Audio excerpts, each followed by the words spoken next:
Oke, saya diberi kepercayaan untuk berbagi tentang ini ya, subtemanya dari judul besarnya ya, Unstoppable Force. Ini nanti saya jadi sebuah aplikasi ya. Saya akan coba menguraikan beberapa hal dari kitab Ruth ya. Semua sudah baca ya, kemarin kita sudah baca dan berharap tidak bosan tapi semakin memahami sudah ya. Karena dalam katanya ya, ilmu itu kalau hermeneutik atau mau khotbah minimal bacalah 3 kali teks yang akan kita bagikan ya. Jadi minimal baca 3 kali. Untuk apa? Ya supaya lebih paham ya. Kadang kalau sekali itu lewat, 2 kali juga lewat, tapi minimal 3 kali ya. Jadi 3 kali itu bisa ada hal yang lewat atau hal yang mungkin kita tidak perhitungkan, itu justru ketemu lagi ya. Itu minimal 3 kali. Kalau 4 kali, 5 kali itu lebih baik ya. Nah itu kan berkaitan pengkhotbah yang ajaib, itu belum baca teksnya sudah khotbah ya. Jadi sudah dapat informasi dari ayatnya khotbah, itu pengkhotbah yang ajaib dan luar biasa ya, yang hebat. Tapi bacalah minimal 3 kali ya. Kita sudah baca banyak ya. Kita akan baca dulu lagi pasal 1 ya. Kami di kamar membaca pasal 2 tadi pagi ya. Kemarin pasal 1, besok pasal 3 dan pasal 4 kami borong karena kan nggak ada ketemu lagi daripada di sana nanti nggak ketemu lagi. Jadi mumpung di kamar bersama kami sharing ya. Tadi kami sharing pasal 2. Kita akan baca lagi pasal 1 mulai ayat yang ke-12 sampai ayat 22.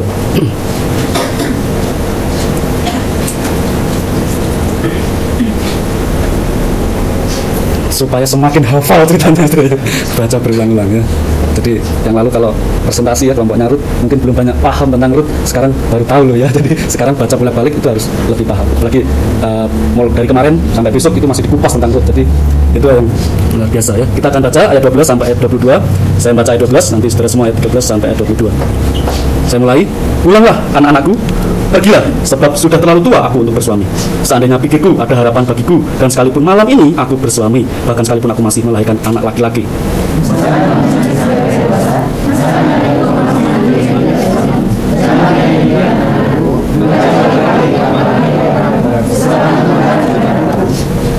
Ayat 14, menangis pula mereka dengan suara keras. Lalu Orpa mencium mertuanya itu minta diri, tetapi Ruth tetap berpaut padanya.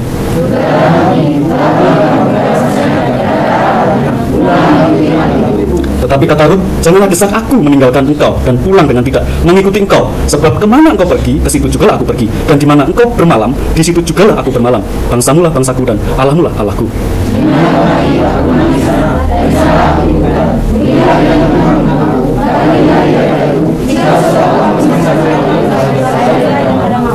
Ketika Naomi melihat bahwa Ruth berkeras untuk ikut bersama-sama dengan dia, berhentilah ia berkata-kata kepadanya.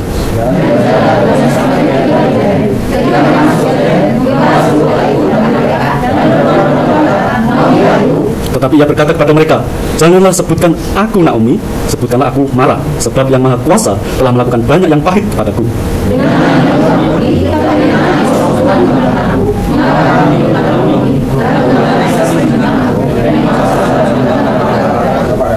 Ayat 22, demikianlah Naomi pulang bersama-sama dengan Ruth, perempuan Moab itu, menantunya yang turut pulang dari daerah Moab, dan sampailah mereka ke Bethlehem pada permulaan musim menuai jelai. Terima kasih.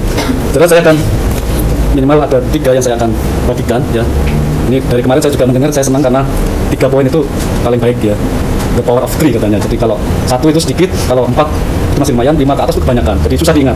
Jadi the power of 3 itu bagus ya. Jadi 3 poin saja cukup ya. Jadi kalau ada khotbah sampai poinnya 10 itu semuanya keburu tidur ya. Jadi ada 3 poin yang saya akan bagikan. Yang pertama kita belajar situasi Naomi ya. Saya coba review lagi, kemarin sudah dibahas banyak juga.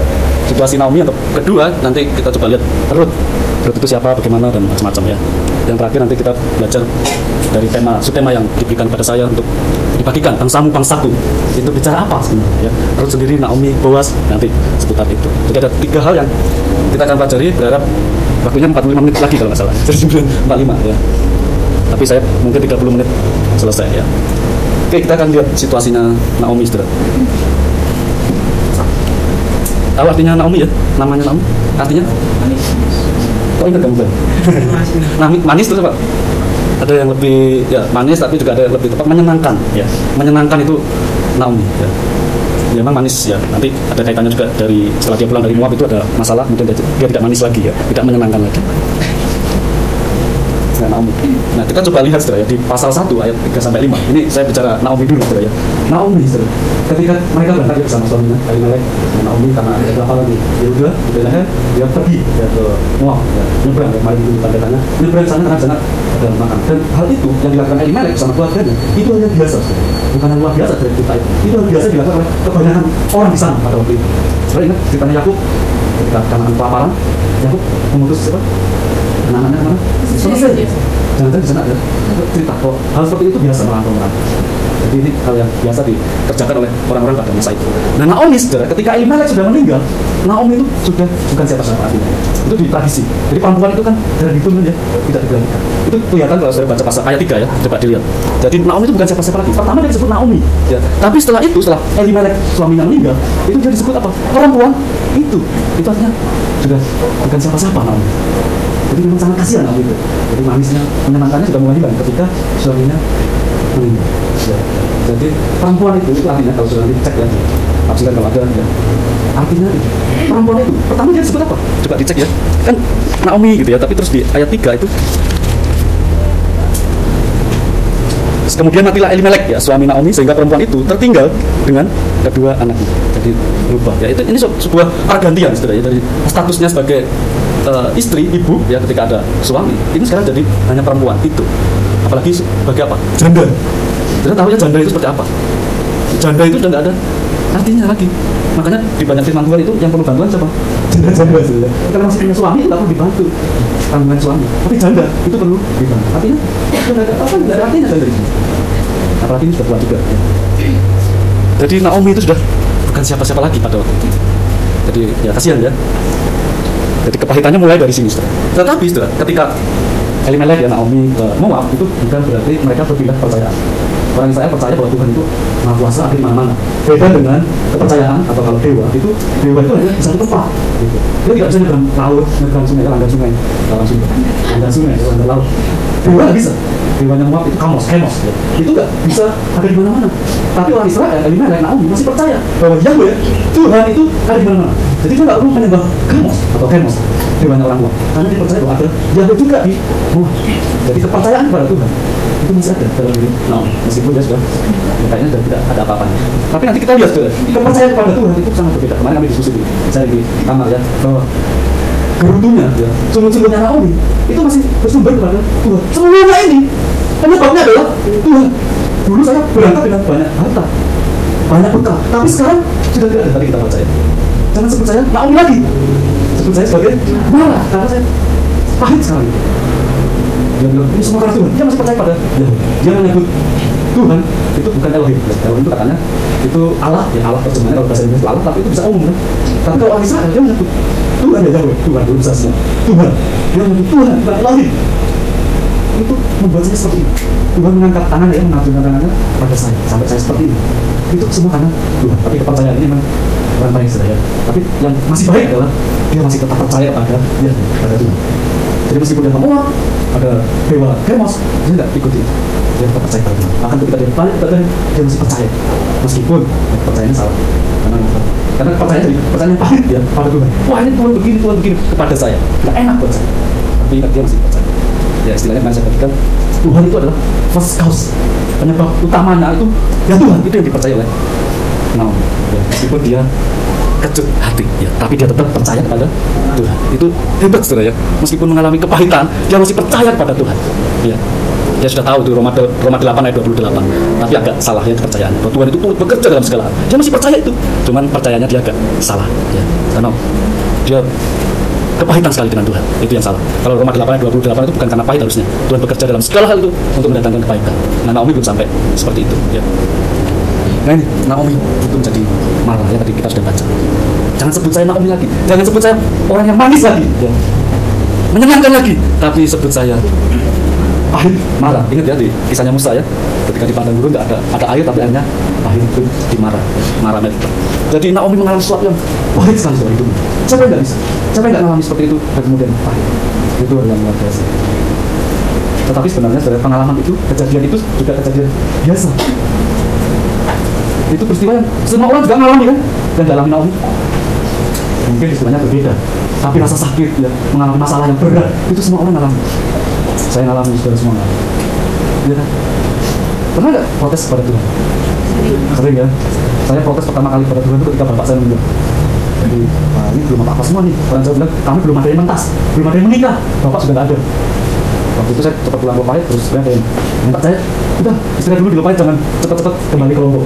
Terus saya bilang, ngapain juga di sini juga masih seperti ini, sama saya tetap berangkat ke Lombok. Tapi di sana saya ngalamin banyak pahit itu, luar biasa. Saya mimpi bermalam-malam saya hampir sama dari kepahitan itu. Saya nggak terima Tuhan ambil bapak saya.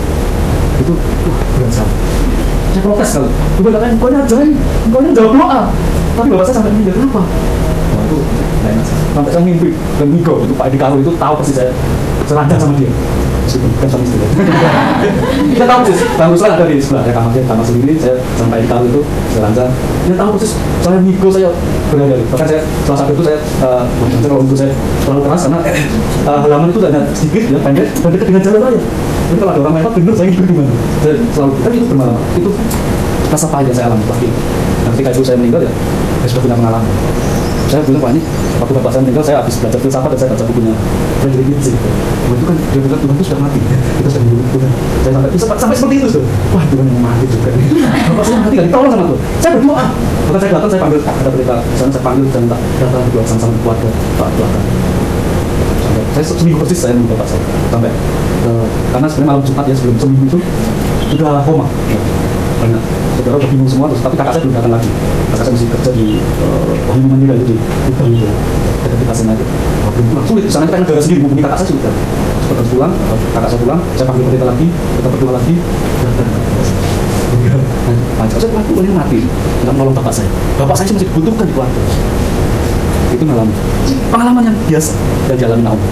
Semua orang ngalami seperti itu.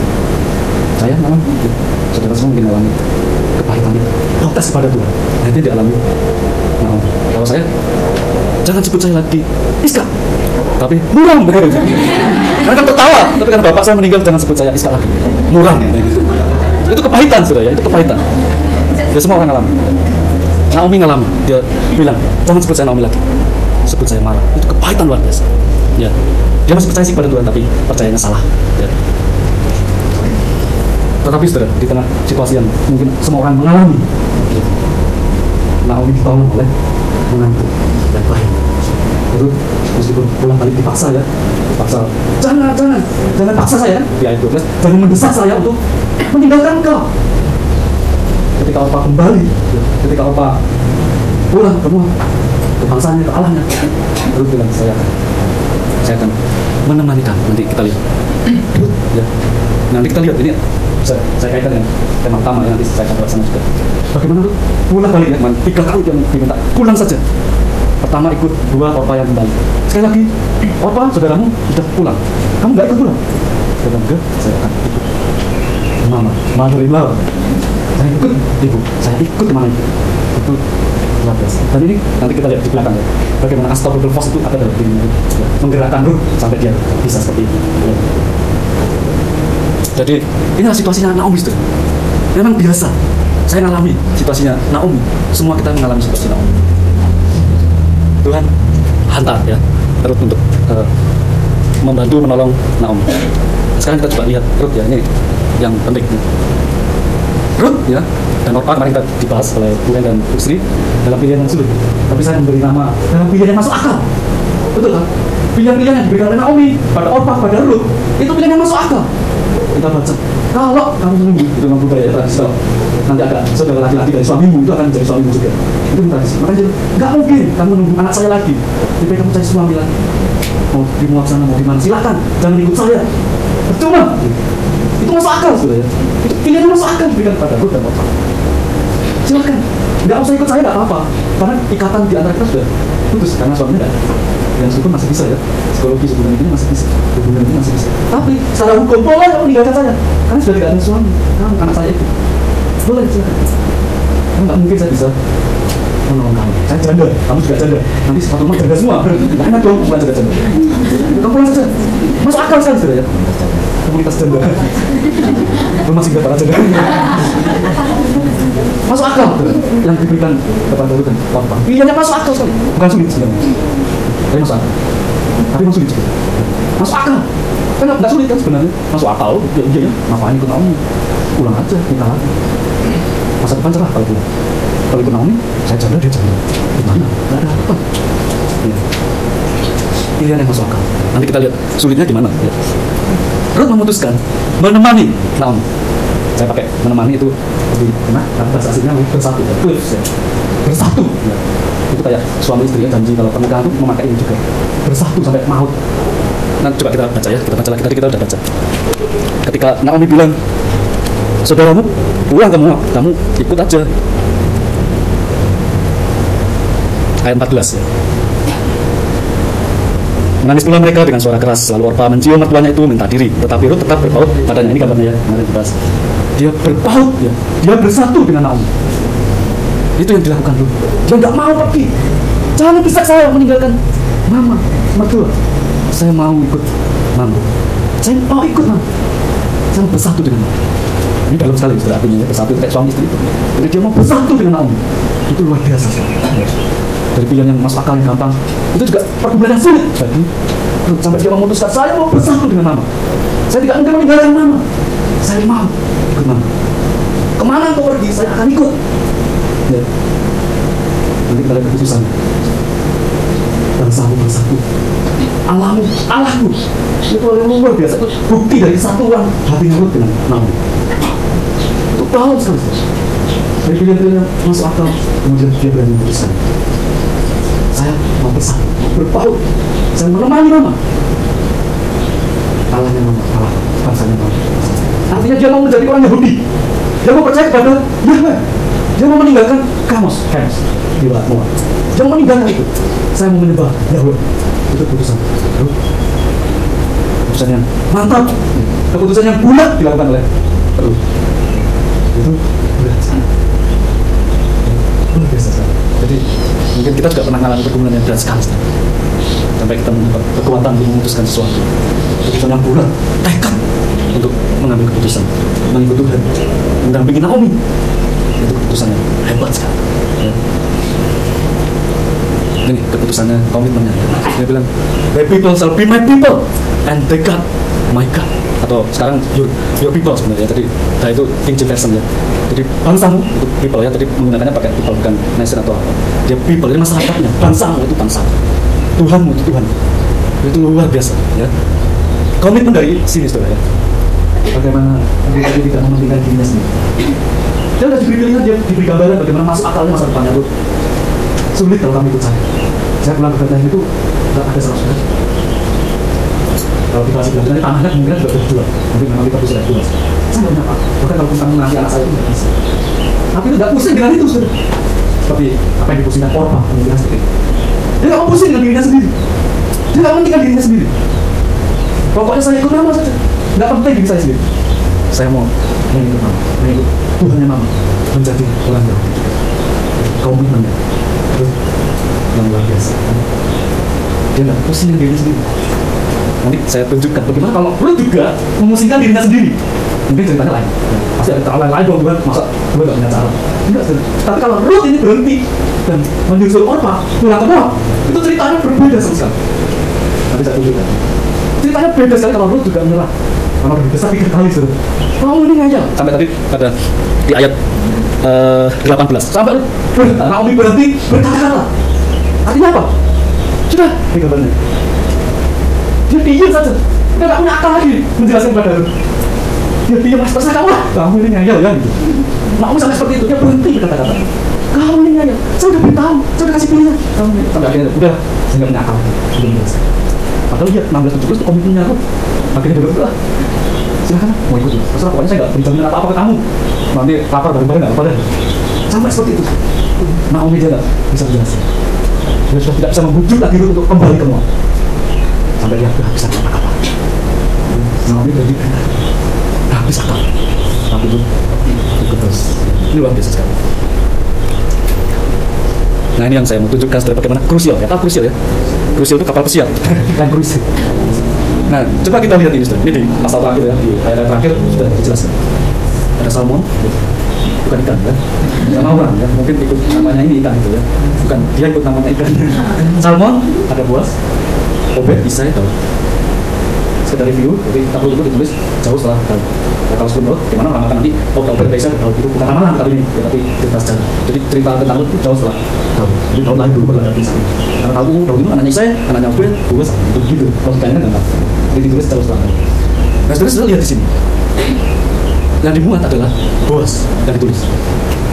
Tadi saya cari di kamar, harusnya kita Ruth namanya bukan Ruth, Boaz, karena sebenarnya peran utamanya Boaznya juga Boaz. Dan dari silsilahnya adalah Boaz. Ya, bukan Ruth dong. Kalau dia di sini, kalau boleh bukan Ruth, Boaz. Karena yang ada di sana Boaz. Terus memang ini ceritanya dengan Maria dan Yusuf. Yang keturunannya Daud adalah Yusuf, bukan Maria yang melahirkan Yesus. Jadi sama seperti itu. Nah, ini ada Boaz. Kalau saudara menaikkan silsilah ini ke atas, itu kelihatan sampai akhir halaman, sampai Salmon, Boaz. Boaz muncul di pasal 2 ya. Di sini. Nah ini krusialnya Ruth itu di sini. Sampai dia diabadikan namanya menjadi nama itu bukan sembarangan itu. Mengapa bukan Boaz ya tadi saya. Kalau berarti diisi. Kenapa bukan? Yang krusial itu di sini dan kita baca. Dan mengapa juga orang-orang yang menyusut nama beberapa gereja juga sampai tetap setuju dengan namanya Ruth jadi nama kita. Selain namanya Ruth, asal orang Yahudi sebenarnya meskipun dia perempuan, Yahudi itu wajar. Tapi Ruth benar-benar Yahudi, ya. Ruth benar-benar Yahudi, dia orang Moab, bangsa kafir. Namanya jadi nama. Itu berarti ada yang krusial sekali, sangat penting sekali perannya Ruth. Nah kalau kita baca ceritanya seperti sinetron seperti drama itu menarik sekali. Bagaimana bisa ketemu? Baca sudah ya, pasal 2 ya. Tadi kami sharing di sini. Pasal 2 ayat 3. Pertemuan dengan Boaz. Jadi cerita itu dari Ruth seputar Ruth. Tapi Boaz ini juga penting. Ruth juga sangat penting sudah. Sampai bisa hadir. Ya. Coba dibaca seorang yang hampir ngantuk. Yang hampir ngantuk membaca. Yang hampir ngantuk karena ngantuk semua. Ya, yang belum ngantuk ya. Pasal 2 ayat 3. Lalu sampai di ladang dan memungut jelek di belakang penyakit. Kebetulan ia dari tanah Boaz yang berasal dari kaum Eliam. Ya, di sini sudah mulainya. Ruth, baik Ruth, Naomi ke Bethlehem. Dan ketika mereka sampai ke Bethlehem itu musim menuai, ya, panen. Dari pasal 1 ayat terakhir dijelaskan itu musim menuai. Pasal 2 mulai diceritakan, mulai ngasak, ya, karena mereka sudah tidak ada, ya, dan ada yang tanam. Jadi ke Bethlehem itu dia hanya mencari di kebun-kebun orang. Nah, Ruth ketemu pertama kali dengan Boaz itu di sini. Sebuah cerita yang mungkin saya tidak juga percaya dengan teologi kebetulan ya. Nanti saudara protes kepada saya, Pak Iska ngajarin teologi kebetulan. Kita lihat ayat 3 tadi, kebetulan ia berada di tanah milik Boaz, saudara mertuanya Elimelek ya. Kebetulan dia ketemu dengan Boaz nanti. Nah di sini sudah ceritanya dimulai bagaimana peran Boaz itu penting. Boaz itu artinya apa? Boaz itu artinya apa? Witness. Apa? Witness. Quick. Cepat. Sangat cepat Boaz. Nanti kita lihat setelah ketemu terus dia bilang bahwa kamu yang harus menebus, dia langsung cepat deh. Oh ada orang yang bilang menebus kamu. Reaksinya cepat. Itu Boaz. Witness. Dimulai dari sini pertemuan Ruth dan Boaz. Kebetulan, ya. Kebetulan dia ketemu dengan Boaz. Kalau nggak ketemu dengan Boaz gimana ceritanya? Kalau dia telah ada orang lain bukan ada dengan Boaz, apa ceritanya? Lain lagi. Kebetulan itu di ladangnya Boaz. Accident. Ya, kebetulan accident. Kebetulan di ladangnya Boaz. Nah, enak sekali ya. Tapi ini cerita luar biasa itu dimulai dari belala. Kesan yang akhirnya berlanjut sampai mereka ketemu. Ya, itu luar biasa. Nah, Ruth itu orang Moab ya, jadi itu ada Goel itu menebus ya, Goel itu bahasa Ibrani ya. Goel itu menebus. Nanti Boaz itu kan jadi penebus dari Ruth dan Naomi, menebus tanahnya Naomi, tanahnya Elimelek itu ditebus oleh Boaz. Dia bilang kan waktu mengajukan pada sanak yang lain, bahwa kamu yang lebih berat menebus tanahnya Naomi, tanahnya Elimelek saudara kita, dan ada bonus, kamu harus menikahi menantunya Naomi, karena untuk meneruskan silsilah keluarganya itu penting sekali. Akhirnya dia nggak mau, ya kan? Yang nggak disebutkan namanya sana, saudaranya Boaz juga. Akhirnya Boaz yang mau, Boaz yang menebus. Terus tanahnya Elimelek. Jadi tradisi sana menebus gitu ya, jadi saling tebus. Jadi tanah itu memang nggak boleh ke orang luar ya, selain keluarga besar itu nggak boleh keluar. Kita ingat ceritanya Nabot ya, kebun Nabot, ketika tanahnya kebunnya mau dibeli Ahab, itu Nabot memperjuangkan luar biasa, nggak mau, nggak boleh mau dibuat kebun sama Ahab. Katanya Ahab jangan ya, nanti pada istri. Mama, saya si Nabot ngeyel banget. Nafas gitu. Nafas ingat sekali. Akhirnya siapa yang kita nafasnya dulu untuk mendapatkan tanah, tapi kena al masih Ahab yang mati juga makan anjing. Tanah itu penting sekali buat orang Israel. Jadi nggak boleh kemana-mana. Makanya ini tanah yang mungkin dijual pada saudara yang lain, Boas harus menebus satu famili yang lain harus menebus. Akhirnya Boas bisa menebus dan menebusnya apa? Menebus tanah semua, lalu jadi istri. Nah itu dia menebus. Jadi kalau baca di masalah menebus di sini ya, masalah Moab itu nggak boleh. Orang Moab itu sangat dibenci oleh orang Israel, sangat dibenci, dijijik. Kemarin gue menyebut bahwa orang Moab itu tidak boleh masuk di apa? Industri ya, Sidon itu nggak boleh sama sekali, sangat dibenci orang Moab karena ceritanya sejarahnya memang tidak baik itu memalukan buat orang Israel. Pak Cukup kemarin ceritanya Lot itu sangat dibenci, itu cerita yang memalukan buat orang Israel, dia nggak mau. Makanya Pak Lut sampai seperti ini di Bethlehem, di Yehuda itu luar biasa. Dan Boas mau menebus itu luar biasa sekali, dia melanggar itu sudah, dia melanggar hukum itu. Boas mau menebus itu melanggar, dia melanggar hukum. Jadi kalau Ruth bisa diterima sampai ditebus seperti itu jadi istri Boas, luar biasa. Jadi ceritanya di situ sampai Boas ya turun lagi karena dia menikahi Ruth. Makanya ada buku yang menafsirkan bahwa kita itu kan tipologi ya, bagi Yesus Kristus menebus manusia. Boas itu Yesus, tipologi Yesus. Dia menebus orang Moab, Yesus itu menebus orang berdosa. Itu tipologinya. Jadi sampai lahir Obed sampai kepala itu kan Boas ini mau menebus Ruth. Ya. Ini krusial, sangat penting sudah cerita di sini. Jadi perang Ruth di sana di Jerusalem itu adalah seperti ini posisinya. Itu sebenarnya sama dengan Salmon itu ya. Salmon itu ada Rahab di sana. Ya, istrinya Salmon itu kan Rahab. Ya, Salmon itu siapa tuh? Suaminya Rahab. Ya, Salmon itu adalah dua orang yang diutus oleh Yosua yang minta di Yeriko. Salmon, temannya Salmon siapa? Gak ditulis, gak penting. Temannya Salmon. Nah di sana ada. Nah Ruth diceritain krusialnya di sini sebenarnya. Jadi kalau saya mau bawa ke Unstoppable Force, itu saya coba tunjukkan satu ayat yang ayat 17 ya.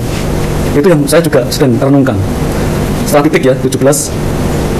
Beginilah kiranya Tuhan menghukum aku, bahkan lebih lagi daripada itu, jika sesuatu apapun memisahkan aku dari engkau selain daripada maut. Artinya apa? Seolah-olah saya renungkan bahwa memang Allah itu sudah didorong oleh Tuhan, Allah sudah disuruh ke sana, lu sudah tahu itu. Makanya dia dibujuk seperti apa pun, dia nggak mau. Saya akan dihukum Tuhan kalau saya meninggalkan ibu, mama. Saya akan terkutuk. Itu luar biasa sekali. Itulah Unstoppable Force, kekuatan yang mendorong Ruth itu seperti itu. Dia tahu dari mana sudah sampai dia bicara seperti itu. Saya merenung, wah inilah kalau kita menemukan itu di sini ya. Sampai dia terdorong seperti ini, dari mana? Siapa yang dorong? Ya. Kiranya Tuhan menghukum aku gitu loh kalau saya meninggalkan mama. Wah itu luar biasa. Berani nggak kita seperti itu? Kalau saya meninggalkan mama Naomi, saya akan dihukum Tuhan. Dia tahu dari mana seperti itu sudah? Sulit. Dia baru nggak tahu ya apakah dia setelah bersuami dengan anaknya Naomi dia langsung percaya pada Yahweh begitu. Mungkin saja dia belajar karena tradisi Yahudi itu pendidikan memang seperti itu. Saya kurang tahu. Tetapi kalau dia sampai seperti itu, berarti dia yakin kalau Tuhan suruh saya menemani Naomi untuk pulang ke dia. Kalau dia tidak mau seperti itu, tidak ada ceritanya itu. Silsilah yang seperti ini tidak ada. Ceritanya pasti berbeda. Dan nama kitabnya mungkin kitab lain lagi. Boas dan siapa gitu ya. Karena silsilah ini sudah ada ya. Salmon dan Boas ini sudah ada. Boas ke atas ini sudah ada. Tinggal ada Ruth atau ada siapa, masalahnya di situ. Nah ini kebetulan Ruth yang datang kepada Boas. Boasnya ini seolah-olah kalau dari cerita yang pasal 2, pasal 1 ke 2 ya, sampai pasal 2 itu yang aktif adalah Ruth. Boas masih. Yang aktifnya Ruth sudah. Dia ikut Naomi, dia teladang ketemu Boas. Setelah ada perkataan bahwa engkau yang wajib menebus, baru Boas itu aktif. Ya, dia mencarikan famili yang berhak menebus Ruth. Dia nggak mau, ya udah saya. Dia menebus. Itu Boas baru aktif di sini. Tapi pasal 1 pasal 2 Ruth aktif di sini penting. Dia didorong nilai kekuatan ini. Meskipun Tuhan di mana tidak ada, ya, Tuhan nggak ada di sini tuh. Apakah artinya kelihatan Tuhan bekerja di mana? Tapi sangat yakin bahwa Tuhan mendorong dia harus ikut bersatu dengan Allah. Dan itu penting sekali. Pentingnya lu di sini, silsilahnya di sini. Kalau enggak, udah ceritanya. Kita nggak usah ngandai-ngandai kalau nggak ada Ruth, ada siapa gitu, wah gimana ceritanya ya? Nggak perlu nggak usah ngandai-ngandai, buang energi. Tapi ini kenyataannya seperti itu. Ruth datang, ya, dia didorong oleh kekuatan itu sampai bertemu dengan Boas. Happy endingnya apa? dia menikah, lahirlah Obed. Dan mertuanya Naomi, yang tadinya dia bilang sebut saya lagi Naomi, sebut saya. Nah, pasal 4 berubah, ya kan? Berubah, dia dapat pujian dari tetangga-tetangganya karena dia mendapatkan anak, dia mendapatkan cucu, penerus generasi. Jangan jangka pendek, jangan secara penerus generasi itu sangat. Saya akan meneruskan generasinya ini karena Naomi terobati ketika Ruth menikah dengan Boaz. Terobati sih. Jadi sekali lagi saudara, Ruth punya peran penting sekali. Dia didorong oleh kekuatan yang besar itu untuk tidak meninggalkan Naomi, tapi bersatu dengan Naomi. Dan ini yang mengukir sejarah di sini, silsilah ini. Ya, ini nggak main-main. Ya, cerita di sini nggak main-main, luar biasa sekali. Nah sekarang ke sini. Jadi saya mengajak saudara bahwa kita belajar dari Ruth. Ya. Naomi baca dari Boaz, kita bisa baca. Kita belajar dari Ruth. Bagaimana sampai dia bisa berkomitmen yang mengambil keputusan seperti itu? Kita percaya bahwa kita ini ada untuk orang lain. Memang persepsi itu penting sekali. Pengetahuan, kepercayaan kita itu penting sekali. Siapa yang percaya bahwa kita ada untuk orang lain? Atau kita ada untuk diri sendiri? Itu tergantung persepsi. Teologi yang kita bangun itu mempengaruhi kita. Kalau kita percaya bahwa kita ada untuk orang lain, kita akan selalu menolong orang lain. Bahkan kita kan juga kalau orang lain juga percaya bahwa dia ada untuk orang lain. Misalnya, itu selalu. Itu yang dipercaya ya. Lepas dari bahwa dia didorong oleh kekuatan besar itu menemani Naomi. Dia yakin loh, mengapa saya jadi menantunya Naomi, tapi suami saya meninggal. Setelah itu mau apa lagi? Dia berpikir seperti itu. Terus ngapain mungkin? Dia menangkap apa yang Tuhan tanamkan, kekuatan yang besar dia mendorong. Dia berpikir merenungkan itu. Tanda dia, wah ini kan mertua saya dan pahit sekali kan. Mertua saya ini ditinggal suaminya, ditinggal anaknya. Terus tinggal menantu saya, bapak. Naomi sedang pahit, mertua saya sedang pahit. Kalau saya nggak ikut dengan dia, apa yang jadi? Ya Naomi. Ya, apa jadinya Naomi kalau saya nggak ada bersama dia? Terus nggak berpikir nanti caranya saya menolong dia gimana ya? Dia nggak pernah berpikir. Atau keadaan saya bagaimana? Dia nggak berpikir. Dia memikirkan Naomi. Dia berpikir untuk Naomi. Kasihan ini manusia. Saya harus tahu. Karena saya jadi menantunya dia ini nggak kebetulan. Ya, tapi kebetulan. Yang berpuas lalu. Ini nggak kebetulan saya jadi menantunya Naomi. Meskipun suami saya meninggal, saya ada keluarga ini saya nggak kebetulan. Bagi saya ada untuk keluarga ini. Itu keputusan. Dia yakin saya ini untuk Naomi, untuk anak. Dia yakin itu. Kalau dia nggak yakin, dia udah cabut dia sama orang. Dia yakin betul. Sampai tadi kan di ayat 18 juga. Kalau saya meninggalkan, dia Tuhan hukum saya. Dia yakin bahwa saya ada untuk orang lain. Saya ada untuk Naomi. Itu keyakinannya. Ya, luar biasa. Saya ya 2 hari ini dan biasanya lemes tuh, tapi saya nggak lemes. Kelihatannya, tapi lemes. Yang kedua, kita ada untuk bangsa. Jadi bangsa-bangsa itu berlaku ke kita. Kita lahir di Indonesia ini kan sebuah kebetulan yang harus disyukuri. Kebetulan saya lahir di Indonesia. Untuk apa yang di Indonesia? Kebetulan saya lahir di Alor. Kebetulan saya lahir di Lampung. Kebetulan saya lahir di Sumbar. Siapa? Untuk apa? Nah, orang harus bertanya ya. Karena manusia yang bertanya itu manusia yang hidup. Yang berpikir. Kalau manusia tidak pernah bertanya, dia nggak hidup, dia nggak berpikir. Bertanyalah, untuk apa saya lahir di Sumbar? Untuk apa saya lahir di Mentawai? Sulit transportasi harus gayung. Semua ada tujuan. Ya. Kalau kita menemukan itu, jangan pahit ya. Kalau sudah pahit, aduh ngapa saya lagi Mentawai? Ngapa saya lagi Alor? Karena ada kontribusinya untuk Alor terus Mentawai. Ya mungkin sudah berpikir bagaimana saya mendekati Mentawai, bagaimana saya mendekati Alor. Ada. Kalau sudah pahit, saya lagi Alor. Jengkel saya lagi Alor. Ada mungkin juga ada. Ada mungkin Alor. Mengapa saya di sana? Mengapa saya di Indonesia? Yang bisa mencatat rekor Indonesia. Rekor macam-macam. Kenapa? Untuk apa? Mengapa saya juga bisa ya? Kenapa dari kota? Karena hutannya begitu. Jangan nanti. Kalau di kota mungkin cek panasan nanti. Pak Paulus nggak bisa di kota. Ini Pak Paulus lebih bisa di kota. Karena di kedinginan mudah. Di kedinginan mudah juga saya bilang. Ini Pak Paulus lebih bisa di kota. Saya nggak bisa. Panas kan? Dan itu kan perlu ada pertanyaan-pertanyaan. Saya untuk siapa atau apa? Perlu sudah. Jadi kalau kita lihat di Indonesia, kita bukan ke Amerika, kita bukan ke Singapura, kita bukan ke sementara inilah untuk Indonesia. Nah, tahun sebenarnya mungkin dipakai Tuhan berkat Indonesia dan dunia ini. Sama ya. Kita ada untuk bangsa. Terus dia, memang dia bukan Moab, dia lahir di Moab, besar di Moab, tapi dia memang bukan Moab. Tapi dia untuk senang itu. Tapi lebih penting dari itu, yang menurut saya kalau dari kekuatan besar tadi, ini demi sebuah kebenaran. demi sebuah rencana Tuhan yang besar. Untuk apa? Ya silsilah aja. Salmon Boaz sih belum ada istri. Atau istri berapa? Nggak tahu. Ruth dia lewat Boaz. Ruth generasi apa? Yesus. Ruth yang melahirkan Isa. Yang untuk itu, yang lahir itu. Nah itu yang perlu kita pelajari. Mau bagaimana kalau saya untuk Israel untuk generasi ini? Ingat bahwa Tuhan itu sebenarnya untuk Moab dan untuk semua bangsa. Kalau misah-misahkan itu manusia. Tapi itu dengan pemahaman yang besar, dengan kekuatan yang besar tadi, dia mempunyai pemahaman yang besar bahwa Moab juga itu selamat. Nah dia diberikan. Jadi kita belajar bahwa kita ini ada Indonesia ya, untuk bangsa ini. Jadi kita harus bilang juga, meskipun rasa kecewa juga selalu muncul. Wah saya mau jadi orang Indonesia.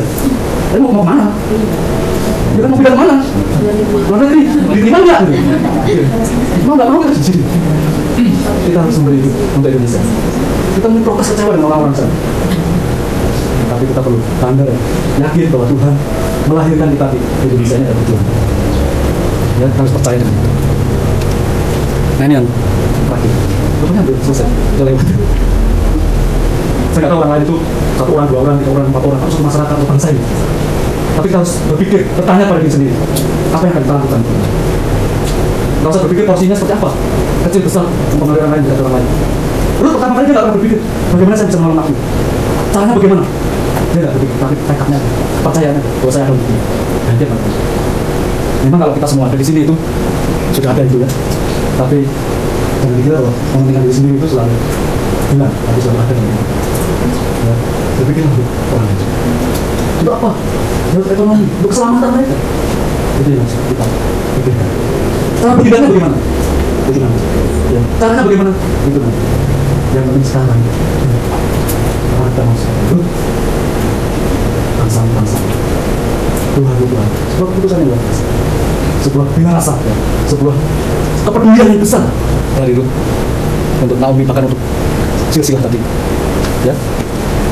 Itu yang saya bagikan surat pagi ini, semoga menjadi berkat untuk perenungan kita. Mari kita berdoa.